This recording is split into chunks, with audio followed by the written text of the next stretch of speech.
Welcome to Normalize the Conversation. I'm your host, Francesca Reicheter, and today I'm joined by speaker, trauma expert, EMDR consultant, and founder of Latinx Therapy, Adriana Alejandre. In this episode, Adriana breaks down EMDR in a simple, accessible way, explaining how it works, who it's best suited for, and how it differs from traditional talk therapy. She also shares key insights on finding the right provider, including directories for minorities. Thank you so much for joining me today. I am very excited for our conversation. But before we begin, I want to check in. How are you really? I'm good today. A bit tired, but nonetheless grateful and busy. Oh, it's nice to be busy, but that tired aspect of doing so much all the time is a lot. Yeah, it is. Well, thank you so much for showing up and doing this with me today. I'm really excited because we're going to talk about EMDR. And as a therapist trainee, someone in grad school, I hear EMDR all the time. Teachers are telling us we should go get trained or certified in it. No one's actually talking to us, at least not to me in my classes. No one's talking to me about what EMDR actually is and how it's beneficial for our clients. So to start, can you tell me a bit about what EMDR actually is? Yeah, absolutely. So EMDR stands for eye movement, desensitization, and reprocessing. And it is not a therapeutic technique. It's a therapeutic modality. It's an approach, and it is backed by research. It was created by Francine Shapiro. And right now, I'm not recalling exactly on the year. I want to say like somewhere in the 80s, but there's a lot of research that supports this modality. It uses bilateral stimulation, left and right movements, but now it is more so called dual awareness stimulation in order to help the client process the memories. And this type of therapy can be used for a wide range of issues. So it was originally created for trauma, yes, but it's been known now to be able to support anxiety, depression, body image issues, performance, like test performance, or other types of performance enhancements. There's addictions protocols, and so there's various different ways that it is helpful for these situations. So another important aspect to know about EMDR is that it uses a premise called the adaptive information process. And again, keeping it super short, this refers to being able to process the past, the present, and the future. The past, the present, and the future are always connected to a memory, are always connected within the conceptualization of this therapy. And so, I think what EMDR is most known for when people talk about it or online is it's phase 4. This is an 8-phase protocol, but people think that when you're doing the left and right movements, that's when you're doing EMDR. But EMDR starts from the moments of the assessments. Everything is strategic and protocol from the start. And so I think that's a big thing that I hear every single session. Wow, I did not know that it was for more than trauma. I'm so glad we're having this conversation. And when you talk about the eye movement back and forth, I know a lot of people. I was talking to other interns about this because I was like, are other people actually teaching you what EMDR is? Or is it just almost like that buzzword that we're hearing that no one's explaining? And so we were trying to break it down and figure out what our misconceptions and beliefs were and then what it was actually about. And one thing that came up was when we're talking about the eye movement moving back and forth, we're like, is that similar to a hypnosis? I can't speak specifically to hypnosis. I'm not trained in it. I've never really honestly looked into it. But what I do know is that with the eye movements, it's still being researched. So understanding why that works is still being studied. But essentially, it's rhythmic movement that is helpful for clients. And it doesn't have to be eye movements. It could be like the butterfly hug, left and right hand movements. It could either be marching, it could be sounds that go left and right as well. So there could be a variety of stimulation methods. And what I tell my clients is that you want to choose a bilateral stimulation method that helps you, that soothes you, that doesn't distract you, that doesn't, it's just, it connects with you. Because this is the stimulation method that is going to help your body and the brain process the memory that you're bringing in, whether that memory has images, no images, or some other sensations. And so, yeah, we give the clients the choice to choose their bilateral stimulation methods. So I don't know if hypnosis uses eye movements. I mean, from when I was little, I think I recall them saying like, close your eyes, and then they do some meditative thing, and then when I count to three, you're gonna open your eyes. But it's nothing like that when it comes to EMDR. We do the 8 phases. Awesome. Yeah, okay. I didn't know it was different. I'm so excited we're having this conversation. I keep saying that. But yeah, I remember with hypnosis, the little like Try the clock, right? yeah, I would clock, and it would kind of bring you back into a specific moment that the other person was controlling. But in EMDR, the therapist is not controlling it, right? It's the actual person's kind of memory and experience. Yeah, so in phase 3 and phase 4, um, yes, there's 8 phases. Everyone needs to do the research online. There's very specific names for each phase, but phase 3 is when you are preparing the client to go into that stimulation round. And there's a lot of preparation that needs to go into that. And before you even get to that phase, you need to make sure that the client or that yourself, you are ready to enter that, because you're about to go into the memory or into the sensation. And you need to make sure you have all your coping skills, because your brain, after that 15-minute therapy session, is not going to stop reprocessing there. You're going to continue, and it's going to show up maybe in the form of a nightmare or in the form of some other flashbacks that you're not expecting. And so you really need to be prepared again before you enter the stimulation. So the therapist prepares them, understands which stimulation method that you want, which memory you're going to go into, and then you're going to choose what you believe about yourself today because of that memory, because of that specific image that bothers you the most from what you selected to work on. And then you're going to state where you feel it in your body, what your emotions are. You're going to rate it on 2 different scales. And then, when you're ready to begin phase 4, the therapist will ask you to bring up that image or the body sensation that bothers you the most, and the words that you said that of what you believe about yourself today. So it could be something like, I am unlovable, I am unsafe. And so you combine those two, and then they begin their stimulation. And it's essentially EMDR works with the channels of association. So, Francesca, when I say blue, what do you think of right away? Blue's Clues. Oh, cool. Okay. If someone were to ask me, like blue, I think of sky always.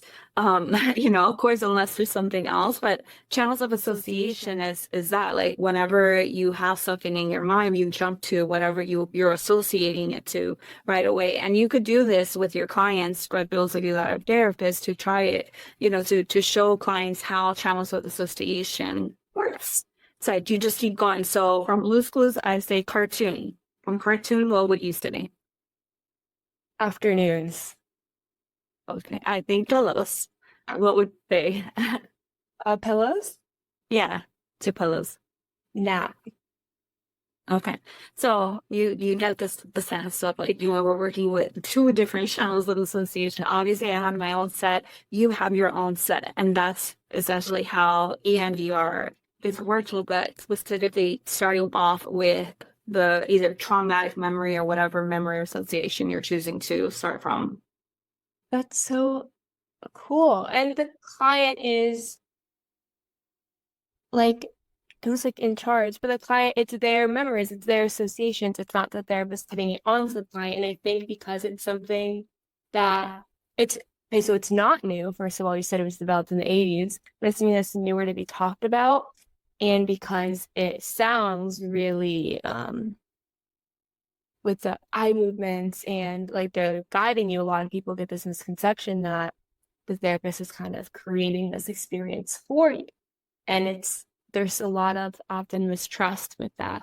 So to know that it's actually meeting the client where they are, and the client's kind of, it means you're being guided, but it's the client's memories, the client's associations. It's genuinely set up for them. It's not being dictated at all to them. That's right. So even though there's a protocol, it's all, I think, led by the client. Like, yes, like you're saying, it's their memories. It's what they believe about themselves. It's what they're feeling in the moment.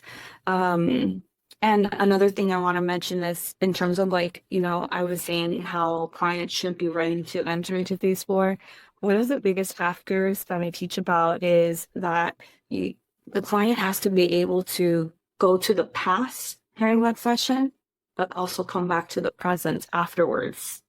And so that's a big indicator if they're ready to move on to phase 4. And if not, then maybe more coping or more other types of processing is needed to be able to be ready for bilateral stimulation or dual awareness stimulation.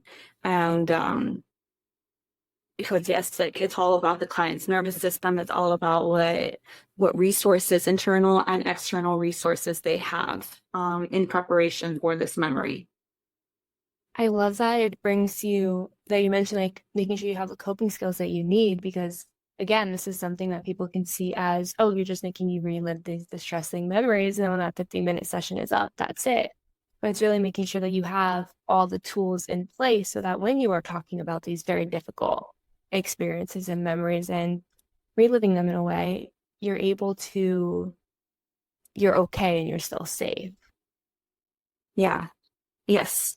And obviously there's like situations where dissociation can come into play, or, your channels of association networks takes you somewhere completely different.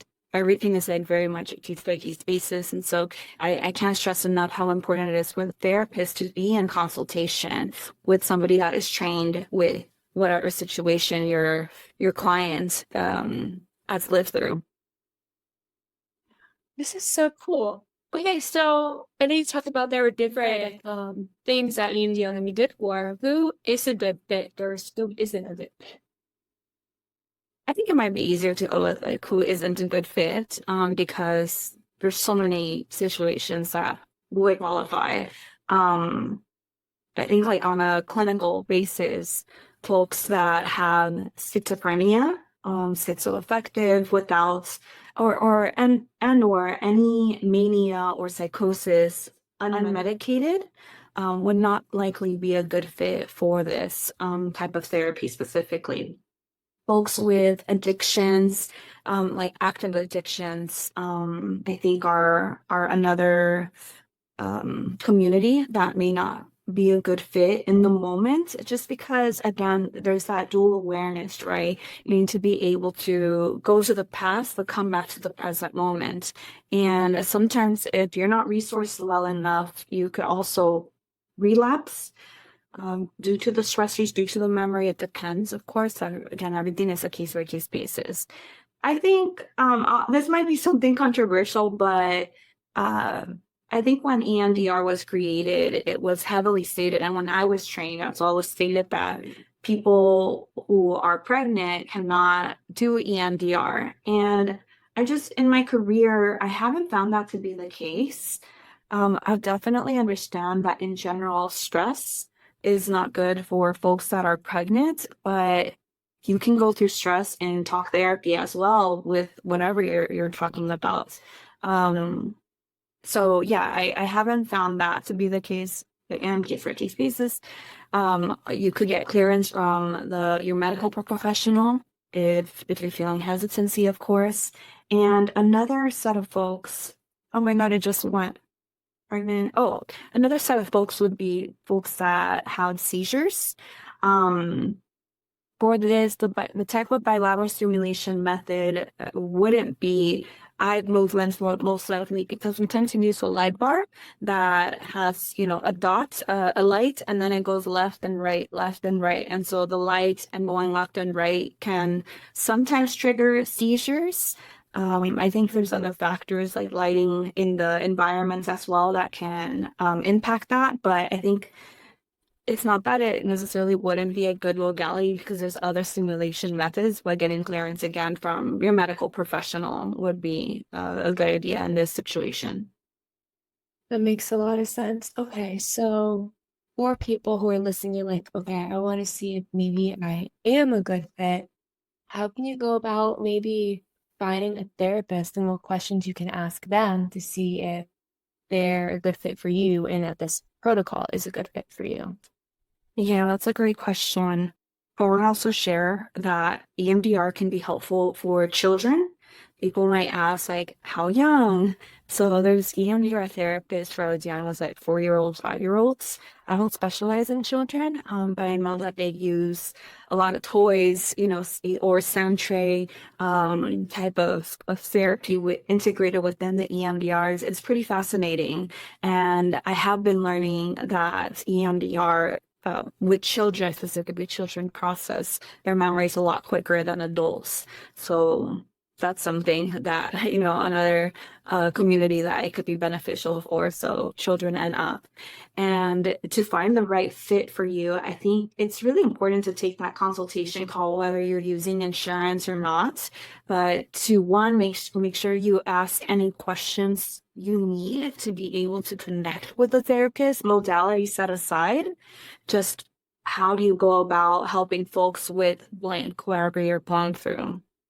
Um, what is there any homework, or how do you go talking about logistics, like how do you go about building insurances, what happens when there's mistakes, or what are the cancellation fees, just making sure you understand, because you two are building a professional relationship ultimately here. And so if you're not comfortable with the way your provider or potential providers answering your questions, then that's not gonna be a good fit. You want to be able to trust them from the start. Right. So that's step one. The second part is, how maybe specifically for EMDR could be how do you maintain and staying updated with new EMDR material. How do you go about, how do you go about providing EMDR in therapy? Do you start with phase four relatively quickly, or my apologies? Do you start with phase four relatively quickly, or is that a phase that depends on the client's history? I say this because there's going to be some people that want to start phase four right away. I'm not a provider that starts phase four right away. I do specialize in trauma dissociation. And so, again, depending on the person's history, maybe more resources are needed before we jump in there, because it can set you back and really, create a trauma response in itself in therapy. But I think those are just some general good questions. And of course, I recommend for people to look online and check them out, check out their websites, check out their directories, even check out their social media platforms and what kind of education, they post on there, if that resonates with you as well. Wait, I really want to go back to part one because those are things that we don't realize we should be asking and feeling comfortable about with our providers, in any way, shape, form, whether it's mental health or physical, right? But my aunt recently started therapy for the first time, and she called me, and a lot was going on, and she panicked and canceled. She had scheduled it for like the next day, panicked, canceled it that day, got charged, got sent like a fee of like $250, which was more than way more than the insurance copay would have been. And she was like, they didn't tell me it was going to be a cancellation fee. And in a panic.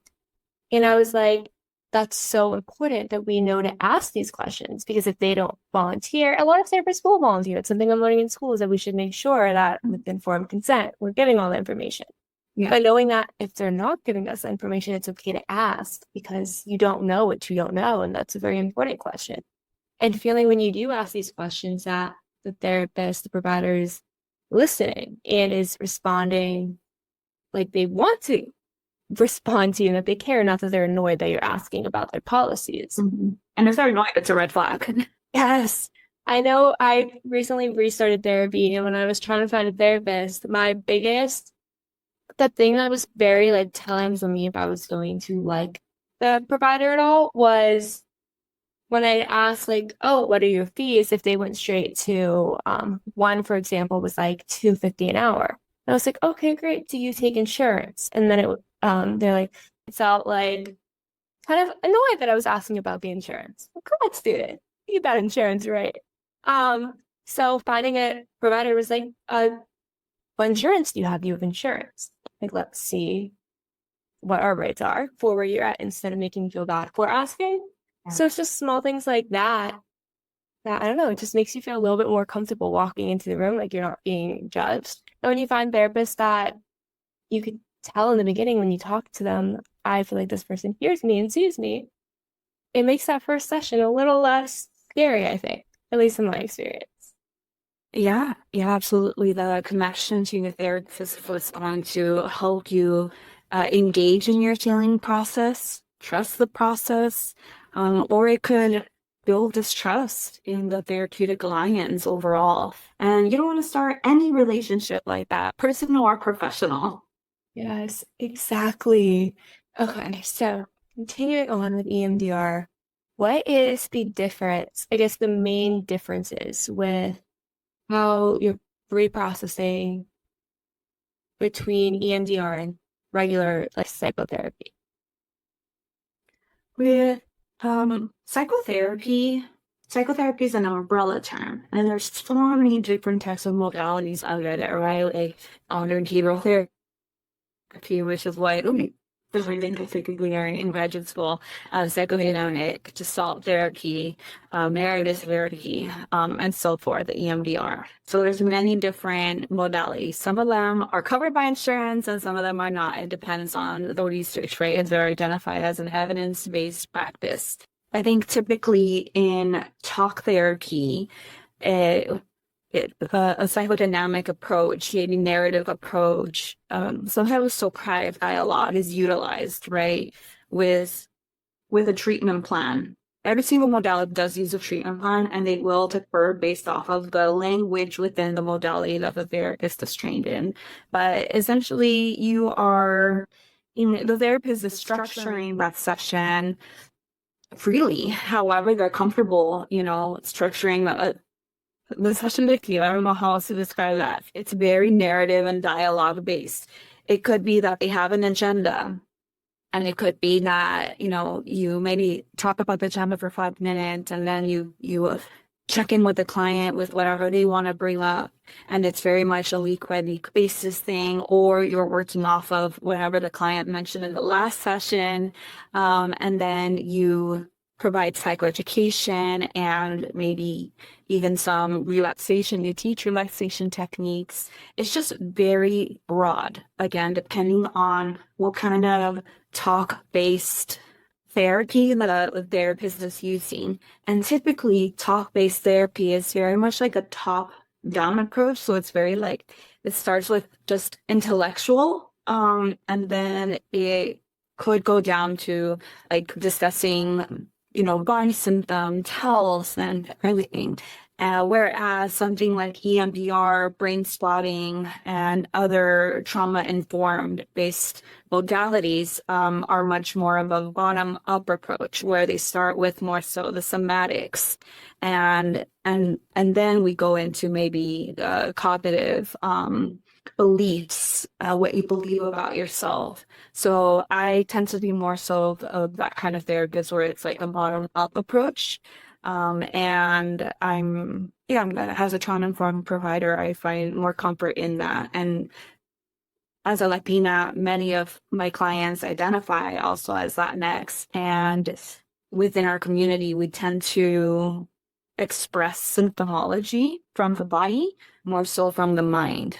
So we tend to say my stomach hurts, or I'm just feeling a lot of like pressure with your heart palpitations. I don't know how I'm going to work through it. I'm going to go work out perhaps, and so I think for my community, that approach tends to be helpful. I love that. I love that.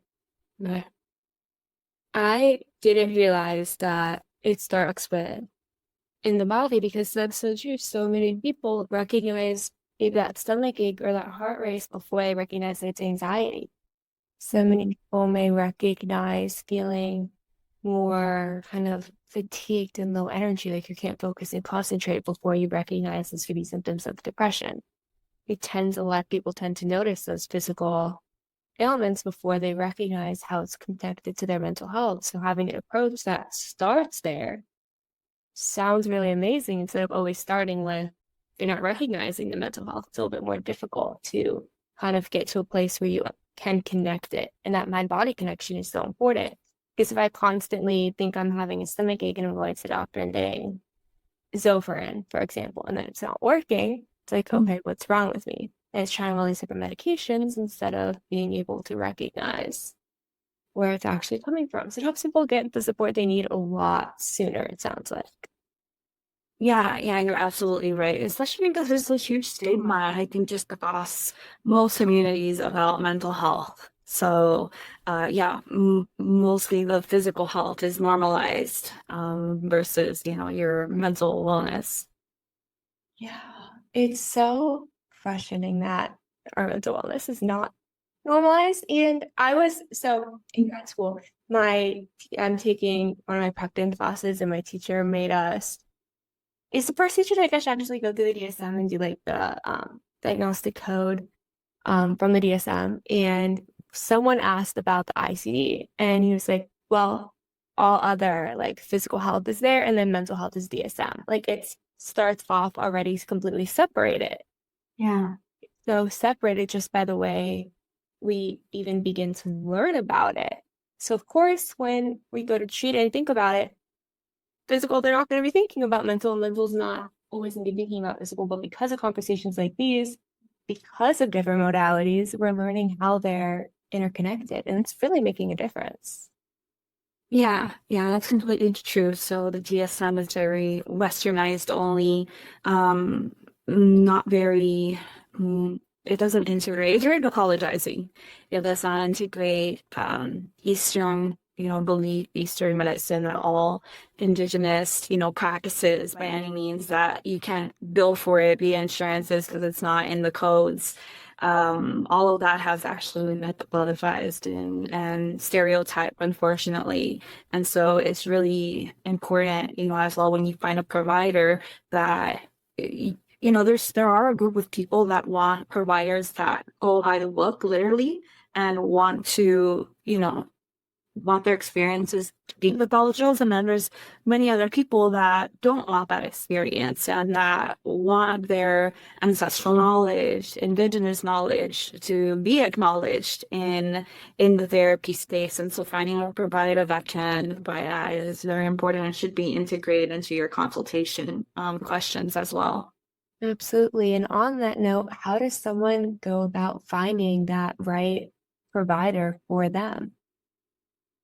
Good question. I think there's different ways. One, if you have insurance, contacting your insurance provide the number on the back of your card and asking them for. I believe they should even have it under mental health therapy. They might actually ask you if you need like rehabilitation services, but you can say, regular psychotherapy.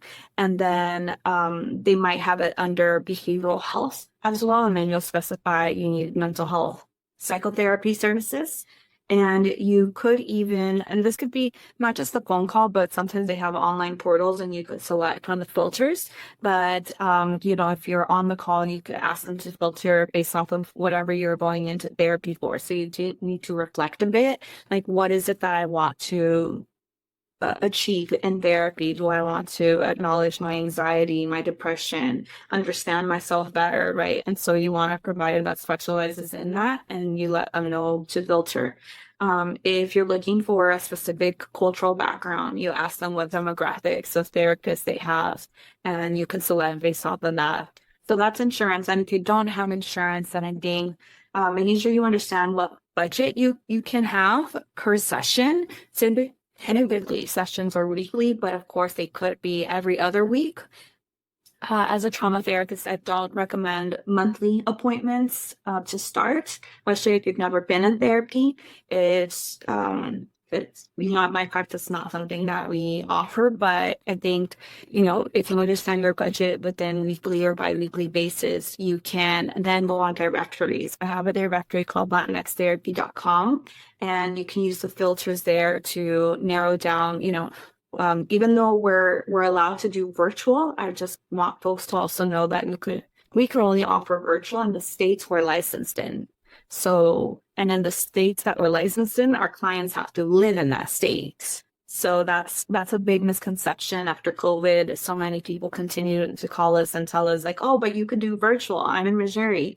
I'm so sorry. Like I'm only practice in California. So making sure you set your location, you go through filters. There's also inclusivetherapist.com. That's another great directory that we use. And then Therapy for Black Girls is another directory. I'll have to give you the contact for a queer directory. That's also very good and reviewable. Awesome. I love that you created that directory and that there's so many because, right, if you have insurance, it's not that easy to navigate those websites and find someone, but that directory is kind of available to you. But if you don't, it is a lot harder to figure out where to start. There's directories out there that can help you actually find someone that's right for you, that can meet you where you are, that understands you, is so amazing. And then going back to the insurance. So I just did this with the insurance for the very first time. So I got a new insurance. I got Cigna and they had like the portal online. I went and I was able to have like behavioral health, location. I could pick if I wanted in-person, hybrid, online. I could pick gender, what I wanted to work on. And it gave me a list of so many people. And then I had to do like the adult thing and call, which was a little scary. But I did it, and it was a lot easier to navigate than I thought it was going to be. Don't know why it took me so long to learn to do this, but I'm so happy I did. So for anyone listening who wants to go through, has insurance, wants to go through it, it's not as difficult and scary as it feels when you start. And I'm really grateful that I learned, and then I'm really grateful there's directories out there if you don't, because everyone deserves access to mental health services that are right for them.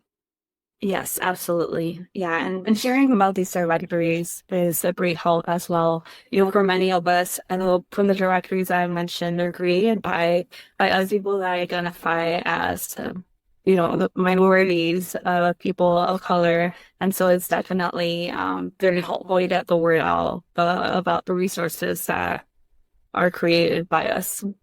Yes, it is. I'll make sure to put the links in the description for anyone listening. And as we are wrapping up, what's one last, I guess, piece of advice you'd like to leave our listeners with? I would recommend, in regards to EMDR, to research more about it to see if you can envision yourself in a therapeutic approach like this, because one other thing is that with EMDR there's less talking. So while you're doing the stimulation, you're not verbally talking about it. You gotta wait until the very end. So we do maybe 30 minutes, let's say, a stimulation, and in between, let's say 10 sets, the therapist will pause and ask, what did you notice? Client will say a keyword or two, and then say, go with that. So it's a very different approach, because some clients have expressed, I just feel like my feelings are invalidated, I can't go into the memory. This is part of the therapy. And so you really have to envision yourself. And this is also part of the preparation, acknowledging that this is going to come up. But yeah, I think with any therapy modality, reading about it or going on YouTube to visualize yourself in it will be very helpful. So I just want to leave people with that, and also to check out, if you're a Spanish speaker, check out Latinx Therapy. My organization, we do a lot of information about mental health taboos in English and in Spanish via the podcast and social media channels. What is your website and social media for people to follow you? That's Latinx Therapy. So it's Latinx Therapy or LatinxTherapy.com, Latinx Therapy on YouTube, TikTok, Instagram, all that. Thank you so much for listening to Normalize the Conversation. Don't forget to subscribe, rate, and review. This podcast is an initiative of Inspiring My Generation, focusing on normalizing the conversation, bringing education and awareness to the forefront, and amplifying global voices to spark change and hope.